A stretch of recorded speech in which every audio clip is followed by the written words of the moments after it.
In this video, I'm going to teach you a very important lesson I learned very early on in life that honestly I think more people should remind themselves every day. And it's about controlling your reactions to things, because I think your reactions to things are the most important thing when it comes to your mental sanity and mental health, to be honest, and just your decisions in general anyway. So let me explain what I mean by controlling your reactions and how it's so important. So first of all, let's take an event, for example. Something happens. It makes you sad, right? It makes you whatever emotion. It makes you sad or angry or whatever, right? I don't know. You get fired. Makes you sad, makes you angry, whatever. Here's what happens. Understand that this is an emotion that has just happened by chance. Something's happened, it's triggered this emotion. You're going to have to feel it, okay? You're going to have to ride through it. But here's the important part. Here's the bit you can control. In your brain, what you take from it and your perspective on what happened. So let's use the job example. Just been fired from your job. You're feeling like you want to cry. You probably have cried because you don't know what to do. You're like, oh my days, now I'm going to have to find another one. I'm going to have to sort everything out, blah, blah, blah. And you're like feeling all the feelings. Calm down. Let the feelings do their thing so you can think rationally. Like, I don't know, have a cry, have a punch of something. I don't know. And then here's what you need to do. Have your perspective in the right place.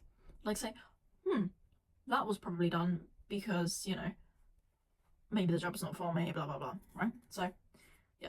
And here's what happens if you don't, right? If an event happens and it causes an emotion and you think negatively about that thing, you are reordering the emotion. Because if you think about it like this, right? If you think of it from a biological perspective, right? An event happens, your brain processes this event, it releases hormones, and it releases neurochemicals, right? Cortisol, I don't know, stuff like that, I don't know. It just releases chemicals. These chemicals go through your bloodstream, they trigger certain things like crying, fast heart, I don't know, right? So these are all in your bloodstream. Emotions last, I don't know how long it is, I think it's like 21 minutes. Emotions last 21 minutes. That's going to be in your bloodstream for 21 minutes. Keep that in mind. An event's just happened. You're sad. 21 minutes later, if you're still sad, an hour later after that event, you have done that. If there's been no other trigger, no other stimulus from your outside that your brain is processing, you have made that emotion. You have reordered it. You have clicked the reorder button on that exact emotion. You've made more of it go in your bloodstream because it only lasts for 21 minutes, right? Something happens. You're feeling the emotion for 21 minutes, right? That's going to happen regardless. Throughout the whole 21 minutes and afterwards, you can control what you're thinking. You can control what you're thinking before people go, no, they just come automatically, these negative thoughts. Shut them down, replace them with something better then. See, you can control it. You can control it. Like, I don't know, if you go through a breakup and you're like, oh my god, I'm such a bad person, like they've just broken up with me and I feel like such a bad person because of this and this. If you notice you're thinking that, realise if you keep thinking that after that 21 minutes, you're going to order more emotion. Stop it, rewind, re-evaluate and go, wait, this has just happened, it is what it is, I can do this, I can do that, I can take away the positive here. Look for the positive, or you will just reorder that emotion. And in your life, if you go around causing your own pain, like, you're just gonna have a miserable life because everybody feels emotions. Because as I said, a stimulus causes them to go in your bloodstream for 21 minutes. Okay? Anything after that, you have done that by your thinking or by the actions you're taking. So I'm not telling you to be happy all the time because you're not going to be for those 21 minutes. So my second point was how you see the world. What you see will multiply. Right? I'll give you a little example that I remembered, that I've kept in mind for years, is that in skiing, I think it is, I think they do this, in like skiing schools, when they teach you skiing, if there is obstacles, like let's say you're going down like a snowy hill with trees, they tell you don't focus on the trees, focus on the snow. The more you focus on the snow, the more snow you'll see. The more you focus on the trees, more trees you'll see. And the more chances you have of being in contact with whatever it is that you're focusing on. So they tell you, focus on the snow, Because if you focus on trees, you'll see more trees, they'll be harder to dodge because they'll feel like they're small, and you'll crash. Whereas if you see the snow, there'll be more paths to go down that you'll notice.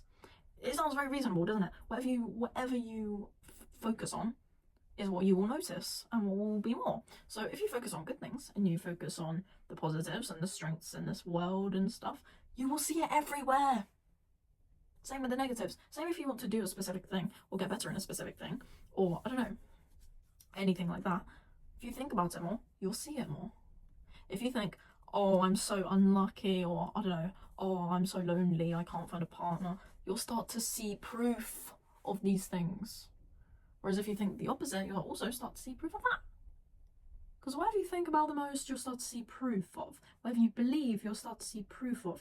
And this is why, I've said this before, your brain and your thoughts create your reality. Reality is literally in your hands, but it's not in your hands, it's in your brain. Reality is in your brain. Reality is in your control, it's in your thinking, it's in your mind. Your reality is in your mind is your reality. They create each other. Well, no, the mind creates your reality. Whatever you think of, you'll see proof of. Whatever you focus on, you'll also see proof of. Okay, so here's my point. Don't fixate on things that you don't want to see more of. Fixate on things you want to see more of. Okay? Because whatever you think about, whatever you focus on, you will start to see proof of it everywhere. Think about the example of the skier going down a snowy hill with trees everywhere. And then, also in conclusion, when you have a bad event, how you can turn it around and put like a positive mindset on it is, remember, these emotions are only going to last about 20 minutes. Whatever you're thinking and however you're viewing the situation or whatever, that is going to be the emotion that you're going to have next. So, thank you very much, and drop a comment for anything you want me to talk about or answer.